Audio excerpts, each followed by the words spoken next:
Hi friends, and welcome to another video for the Science of Music. Today we will be looking at the materials needed to create a saxophone. So let's get started. Today's objectives. Today we will discuss the materials needed to make a saxophone so that you can have an idea of how a saxophone is created. You know you have it when you have a full professional materials list. For today's class, you will need your engineering design method template, and we will be completing the plan and create sections. So the saxophone is one of those instruments that catch the eye and the ear of anyone lucky enough to be close enough to one or to hear it.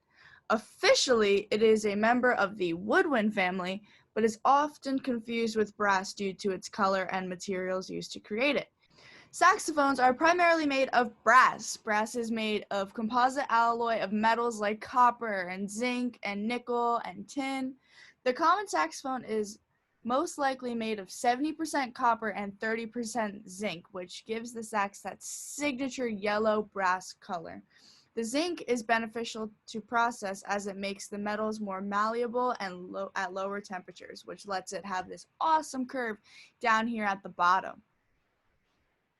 A custom and more expensive made saxophone can be made of both silver and brass alloys at varied percentages. It gets even more detailed in its metal work because manufacturers will use different types of brass for each working part of the saxophone. At a staggering count of 600 parts, wow, that is so many parts. That's a lot of incredible detail. Small levels of phosphorus or arsenic may be used when creating the tubing when it's being applied.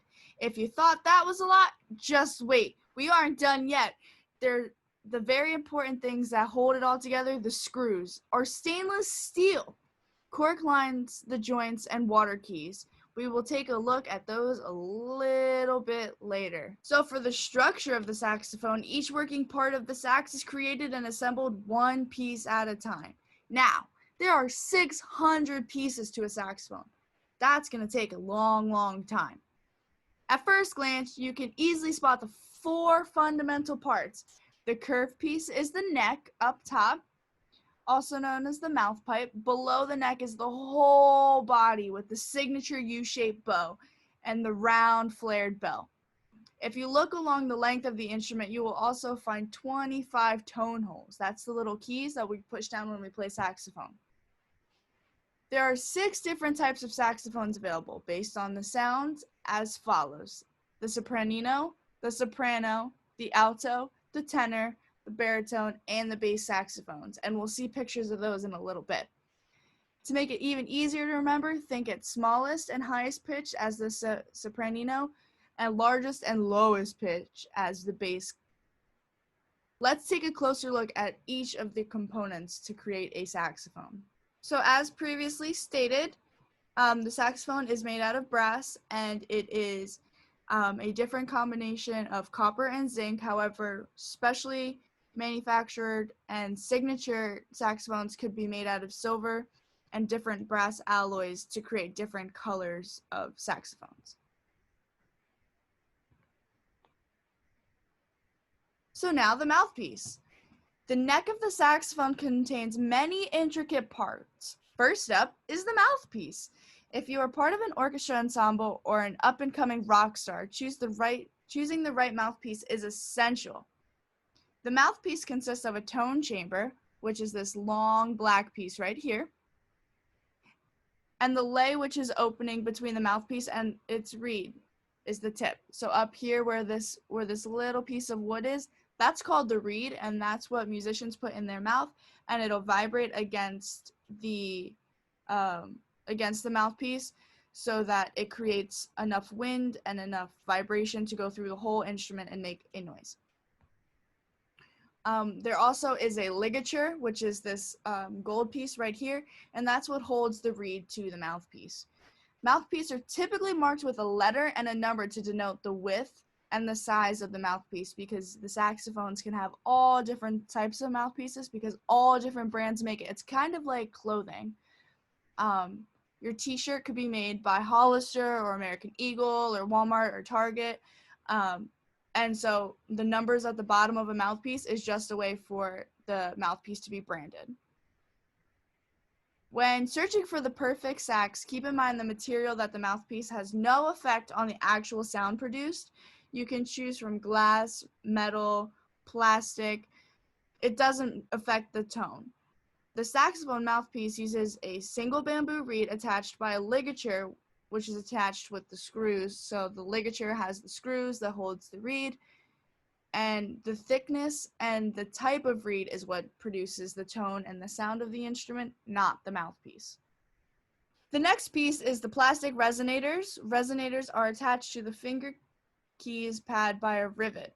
These resonators reflect sound back into the bore of the saxophone, giving you many ways to manipulate in just one breath. This is called free blowing. Then they are coated in nickel to reinforce its durability and give it its signature shine. So on our screen, we see some resonators as well as some pads. So the pads are what are going to cover the 25 tone holes, and these are attached using all of these little screws and these nuts, and the silver is the resonators. So that's what's going to make a pitch sound high or low because of how many holes are opened and how the sound will bounce off of the metal. Next, we have the crook. The crook is a central part because it connects the mouthpiece and the main instrument body together. At the top is a cork, which is right here, which is important for the tuning of the instrument. The tone changes depending on where the mouthpiece is positioned on the cork. At the other end of the crook is the metal joint that fits into the main body of the saxophone. It connects with a screw to keep the crook in place.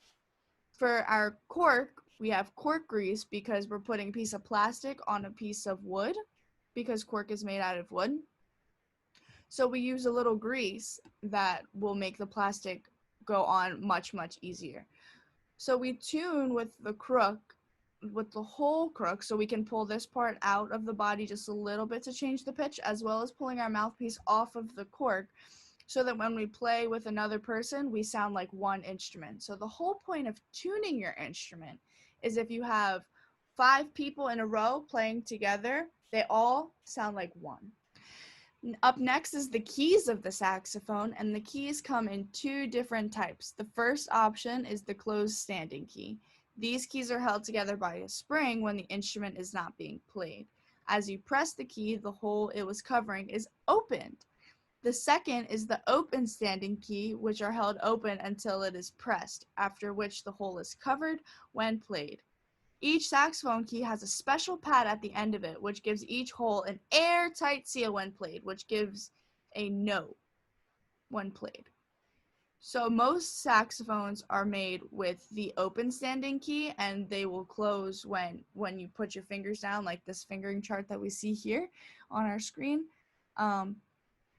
However, if the keys are not airtight, then the air will leak and it won't produce the right kind of sound and it won't produce the right kind of note. So we have to make sure through our manufacturing process that all of the keys are super duper airtight.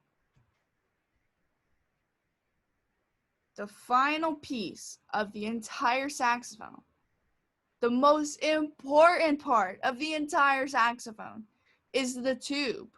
This is the easiest piece to spot. It is the long metal tube that comes down from the neck, and it is often also referred to as the body.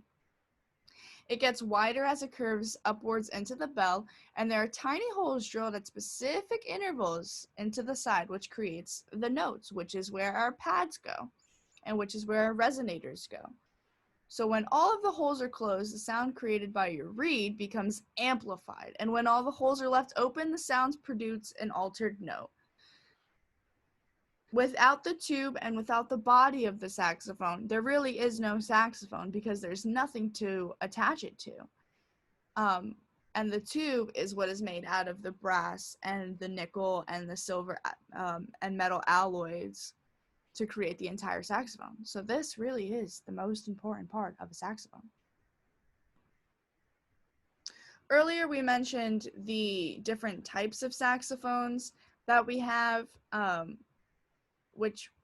so as we said earlier, the smaller the saxophone, the higher the pitch. So the soprano sax is typically used in jazz, and that's what you'll hear a lot of saxophone solos on. The alto is next, and that's what most middle school students start on when they're playing saxophone, because it is one of the easiest to learn on. The tenor normally comes in middle school and high school, and then you can do it in college as well. Um, it is a lower pitch of the alto saxophone, and it's actually in a different key. So, which means that the saxophones are all is all a pitched instrument. So, like the alto saxophone is pitched on a certain note called the E flat note. Um, so music is written to fit the E flat, but then the tenor is written on a B flat, and the note that the instrument is tuned on completely goes by the amount of metal and the way that the way that the tube and the body will curve at the bottom, because the pitch will resonate differently through the metals. And finally, we have the baritone sax.